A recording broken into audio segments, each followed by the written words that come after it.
on Fox.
All right, it's that time for Fox 10 Talks Sports, the fun stuff. We kind of already blew it.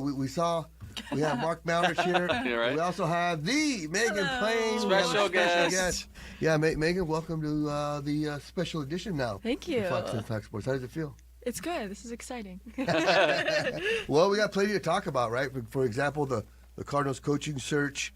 It's funny because now I made a list of all the openings. Right, there were like 10 teams. You have Pittsburgh. They hired Mike McCarthy, from who used to be with Green Bay and Dallas. Baltimore, Jesse Minter. San Diego's defensive coordinator. Giants got John Harbaugh, came over from Baltimore. Robert Saleh, who was a guy a lot of people wanted here. Mm-hmm. Former San Francisco, New York Jets. He's with Tennessee. Stefanski left Cleveland to go to Atlanta. Miami has Jeff Hafley from Green Bay, defensive coordinator. Jonathan Gannon replaces him. Then you got the Bills. They promote Joe Brady, which is kind of weird because he was already part of the regime that they got fired Sean McDermott. And then you got Todd Monken. Cleveland now has hired a coach before. So now they're just due Las Vegas and the Arizona Cardinals. Mark, you pitch it to us. How do you sell Arizona over Las Vegas? We'll give you a bunch of money. Do whatever you want. Yeah. I mean, really, it's kind of the way you're going to have to sell a coach on coming here is, I think we've talked about it in past weeks, is you're going to have to guarantee them more than 3 years.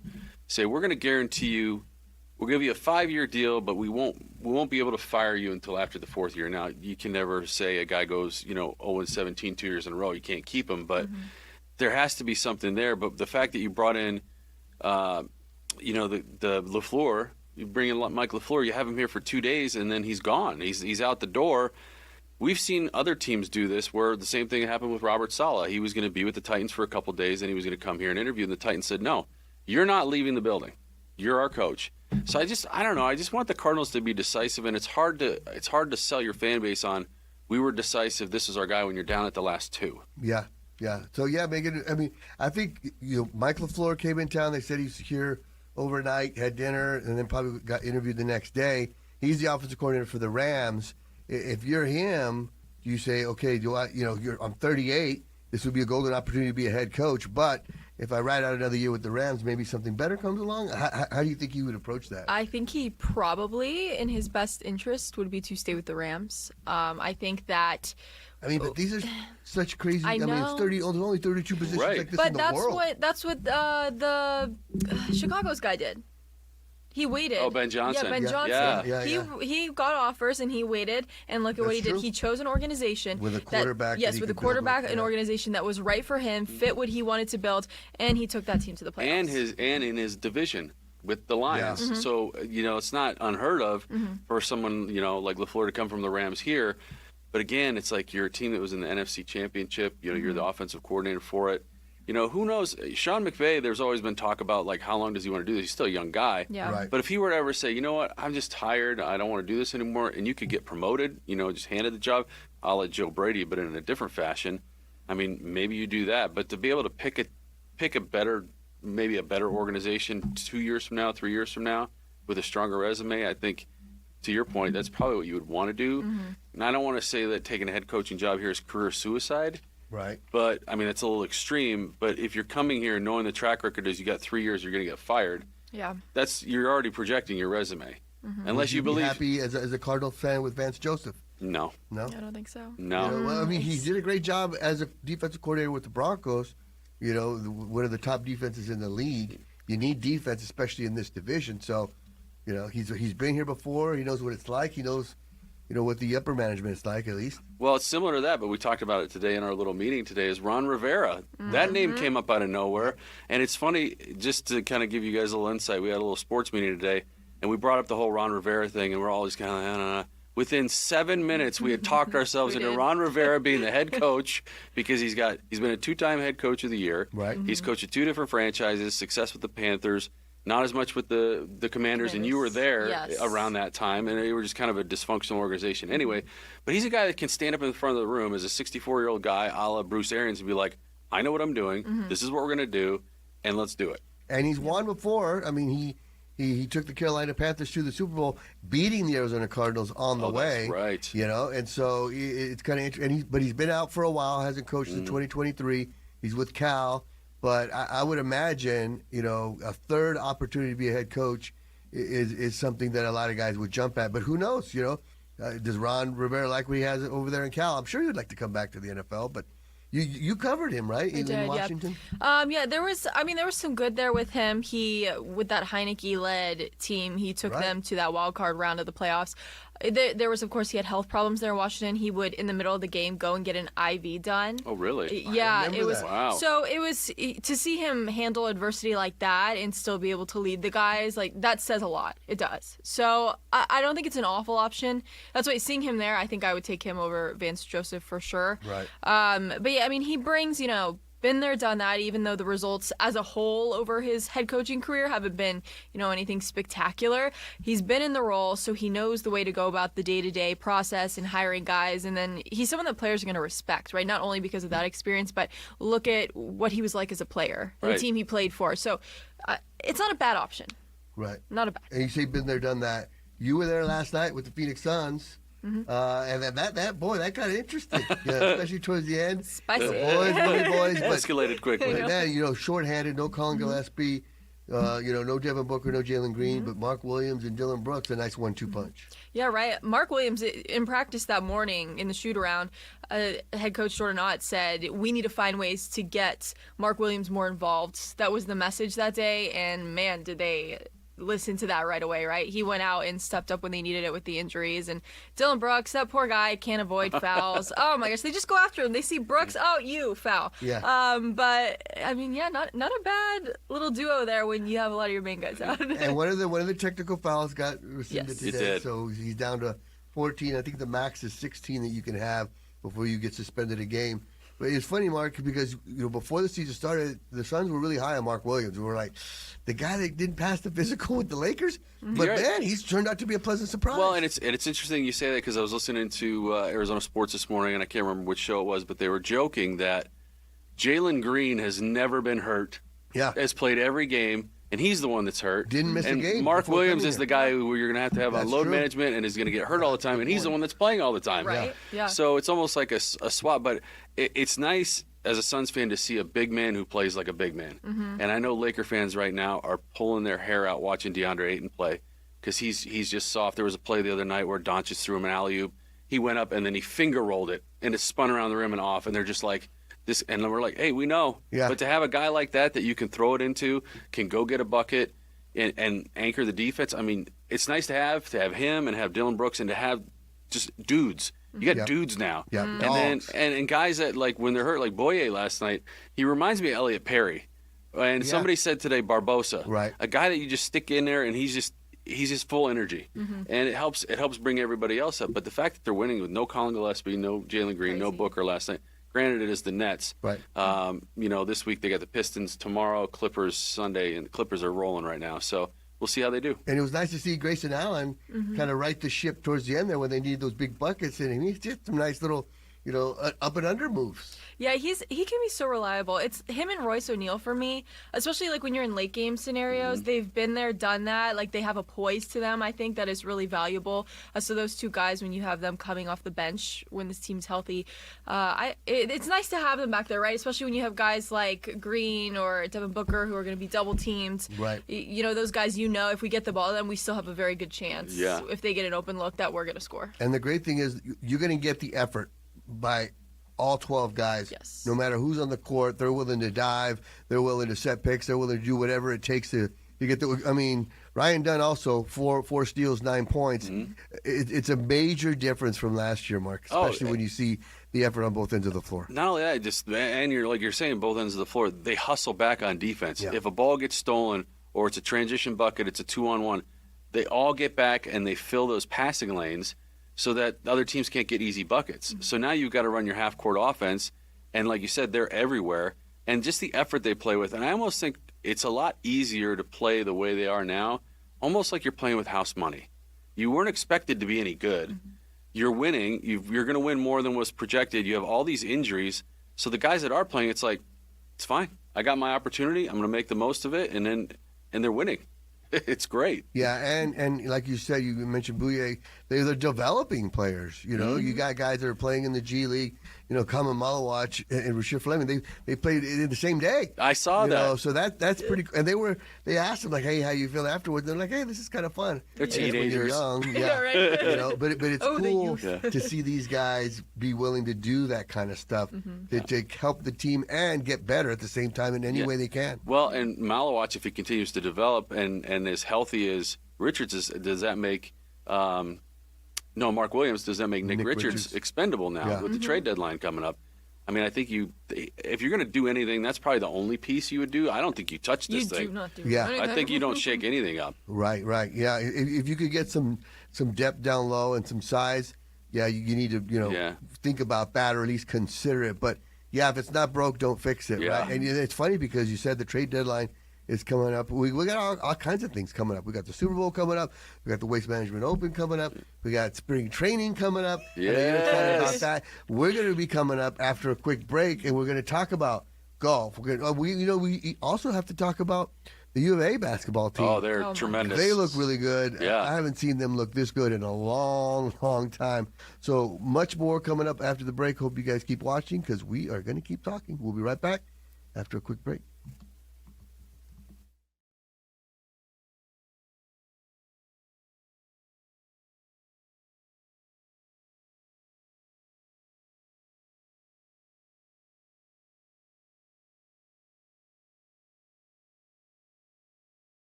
All right, we heard the whispering. We Oh, are ready sorry. to go. We're looking at the app, trying to see how it's all coming in. Make sure we got some people watching. I think you got some people watching. Yeah, we're back. The second segment of Fox 10 Talk Sports. We got Megan playing in the house. Already got some comments. The first comment was, of course, about Megan playing. Sarah Phillips says, "Woohoo, Megan playing in the house." And then Lionheart says, "Let's go Suns." Deborah Owen says, "Mark looked good." I don't know if she's talking about Mark Malerich or Mark Williams. Mark Williams. Lionheart says, "Yes, GA. Grayson Allen did a great job last night." And Deborah says she agrees. The whole team's playing with such heart, says Lionheart. Yeah, There you go. And then Deborah's asking for an update on Devin Booker and his ankle. He's out for at least a week. They'll reevaluate it in a week. I think they're going to take their time with him because you want to make sure he's good to go, especially after the All-Star break. You don't want to rush him back. Right. But still, everybody seems to be happy with the Suns' effort Yes. once again. And everybody seems to be happy with the weather report so far because the WM Phoenix Open is here. Remember that a couple years ago when it was just raining really bad? Oh, People it was so were bad. slip like the hills were muddy and people were just slipping. The all parking over. lots, Oh, it was brutal. those fields that are the parking lots were just flooded. Yeah. It was tough, and I felt bad for the guys and Woody and Rob Myers and all the people that put all that effort into putting on that event for the media.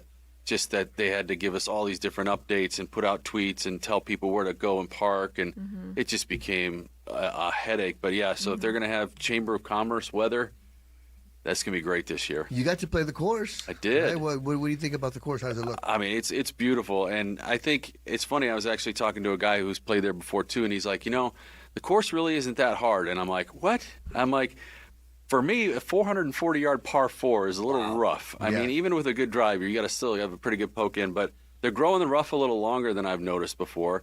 But these guys don't hit it in the rough. I mean, the fairway, their fairway, and the greens are great. It's in beautiful shape. The question I always get asked is, why don't they just leave the stadium up all year on the 16th hole? Yeah. Because they're adding to it. They've got like a 4th level now, and then they're going to tear it down when it's over, and then they'll build it back up again next year. It's a whole process. To me, it's like you get more. I mean, I'm sure they have members and they get people out to the course who play year round, but it almost could be an attraction. Like if someone's come here on vacation, they go, "I want to play because I want to go see what it's like to hit in the stadium." Yeah. You're going to be out there on Wednesday. Yes. Pro-Am day. It's Pro-Am Day. That's a lot of people like that day more than any day. Yeah. Anyone in particular you're excited about seeing? or what? Travis Kelce's going to be there. Hopefully Yeah. he brings his boo, Taylor Swift. No, but the Cardinals players will be out there. Trey McBride, Zaven, those guys love to golf, so they're going to be taking part, which will be cool. Obviously, a lot of Diamondbacks players. Baseball players love to golf. They'll be out there golfing, some of them too, I'm sure. So it'll be cool. Zach Allen's a pretty good golfer. He's very good. Yeah, him and Merrill Kelly, they're both really good. Yeah. Yeah. And they're also not bad at baseball. Maybe Zach Yeah. Allen will give the team a hometown discount. The way it looks right now, I don't know if they could afford him, but if he says, "Look, I got to weigh my options. Could I stay here for a little bit less money and play here, or do I need to go chase the money?" So this is what I've been saying since the All-Star break last year. I thought, given what he was pitching, there's a chance it could be a Jordan Montgomery type of situation where they sign him to a 2-year deal and there's a player opt out after the first year where, they can reestablish their value and then be like, hey, you know what, I'm going to be a free agent again, hit the market and go actually get the bag. But so there's only a few teams right now I've seen that are interested. The Diamondbacks are still one of those teams that are, could get him, and Right. it is very plausible. I don't know. I think that could be an option for him for sure because this is a place that he wants to live. He has a house out here. His wife's family is from out here, so Yeah. you have to, when you weigh like the personal side of things too, I think it's not a bad idea to possibly do the 2-year type of situation. Maybe we should put a poll in the newsroom. Who will get a deal first, Zach Gallen with the Diamondbacks or a Cardinals coach? Yeah. We can put that on a yeah. whiteboard. That's See good. what happens first. Because Gosh, I don't it's even only know. going back to the Cardinals coach. There's only 2 spots now. Yeah. It's the Las Vegas Raiders or there's the Cardinals. We kind of made a pitch on how the Cardinals could get a guy and why they would get a guy. But if you're Las Vegas and you're a coach that Yeah. has options, I don't know why you wouldn't want to go there. I'm surprised that was one of the last ones because they have the number 1 pick in Fernando Mendoza, who seems like a coachable kid, a kid that you're not going to have to worry about off the field. No. They already have an established running back in Genty. They have a great tight end. If you keep Crosby, on the D line, that's another must in winning in the National Football League. A guy that you can unleash to go get after the quarterback. Right. And you got the guidance of Tom Brady. Yes. So yeah, why has that job not been filled? I know. What's the reason? Is there like a clash with like whoever the GM situation, that relationship and what they're looking to do. I don't know. It could be they're waiting for somebody that's still in the Super Bowl. Could be Gary Kubiak or Clint Clint Kubiak. I'm thinking of his dad. Yeah, the offensive coordinator for Seattle has been a hot name. Yeah. I know they like Davis Webb, who was the quarterbacks coach for the Denver Broncos, but he's now available. So I remember when he was the quarterback at Cal. Yeah. Man. So it's going to be interesting to see. I think that could be something that they could be wearing. And who knows? Maybe that's what the Cardinals are doing. Because when you think of Monty Ossenfort, he was with New England and Tennessee before here. Mike Vrabel's the head coach of New England, who was the head coach at Tennessee. And then, so maybe there's some guys on that staff that the Cardinals want to kick the tires on, and they're waiting on it, and that's the way they could spin it. That's a good point, too. We'll definitely have to wait and see. But we were talking about the Suns basketball earlier. We got to talk about the Arizona basketball team. Oh, yeah. We watched them the other night against BYU. Oh my gosh.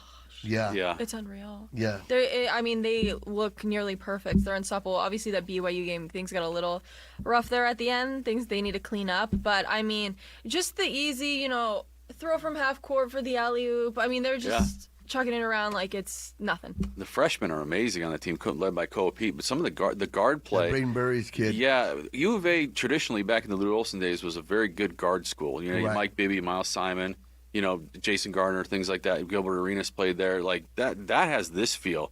They're super talented. They push the ball. When I was watching that game at home, it was tight early on. It was like right around 20, 19, 20, somewhere in there. And on next thing you know, U of A was up by 10, and you're like, how did this happen?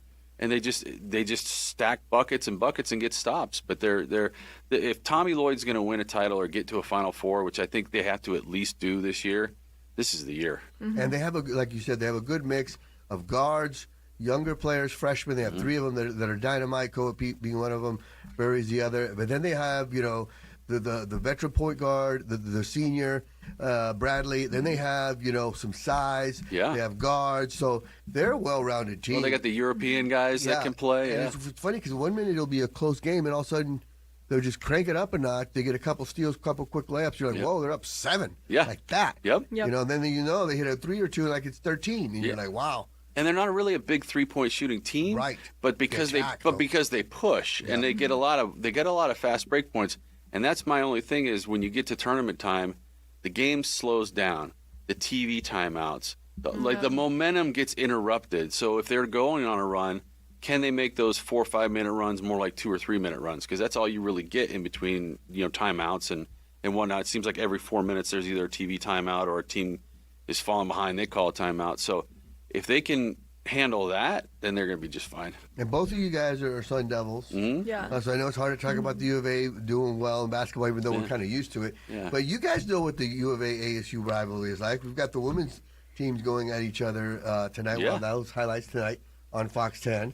But what was it like when you guys first went to a U of A ASU game? Well, I remember the first time I had to go to Tucson, and I was sick. I was sick to my stomach. I didn't want to look around. I didn't want to be in that city. So I wanted you out. weren't hungover. You were just No, I just the Wildcat air disgusted me.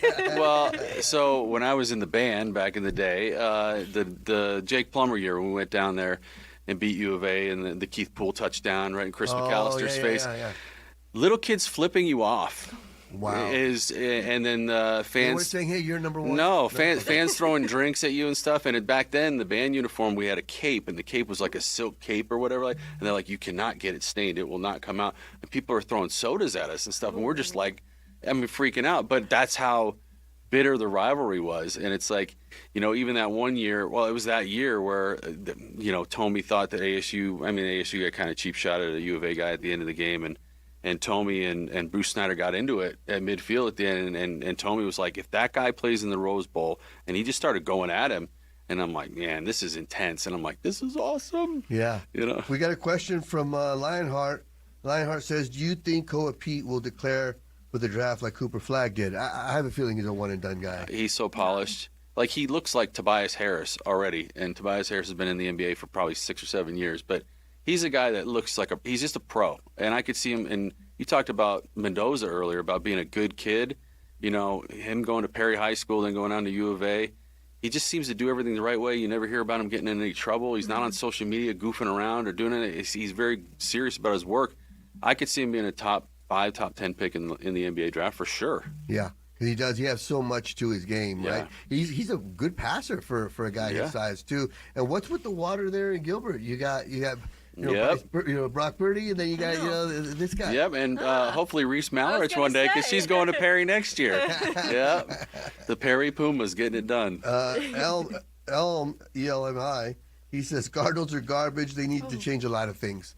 And yeah, I mean, I'm not going to say they're garbage, but they do need to change a lot of things. But at the same time, there are some things you could build around there. Trey McBride being one of them. You've covered him extensively this year, Megan. And not only is he a good player, a good guy. Oh my gosh, yes, does a lot of stuff like in the community, off the field, and it's just like as a teammate, just like the kind of guy who's going to be there for his dudes and just the passion he plays with on the field, right? Like that's the kind of thing that'll get your teammates fired up. But yeah, I mean, they have him, Michael Wilson. The season he just had, that's a pretty darn good offensive weapon, if you ask me. He stepped up as wide receiver one. I'm interested in what they're going to do at quarterback. And I think that is one of the reasons why maybe a lot of guys that have options as a head coaching candidate might have some pause because they want to make sure they know what's going on at that position. And if you draft one of those top tackles at 3 and you have a right tackle and you got Paris Johnson on the left side, maybe you shore up the offensive line. Like you said, all those weapons on offense, if you get a quarterback and you can put up points and help the defense out a little bit, who's to say they can't win 6 or 7 games next year? I'm not going to go that far, but we got to see where they fall in the coaching search. But it's possible. Oh yeah, and you're seeing it a lot more often now, where teams win 4 or 5 games one year, they're in the playoffs the next year. So it could happen. You know, the Rams did it in 99, 2000. They won 4, but then again they had Kurt Warner, so that always helped. Yeah. We're going to keep talking about the Cardinals, all the rest of the local sports scene. We hope you guys keep watching because we're going to keep talking, and we'll see you again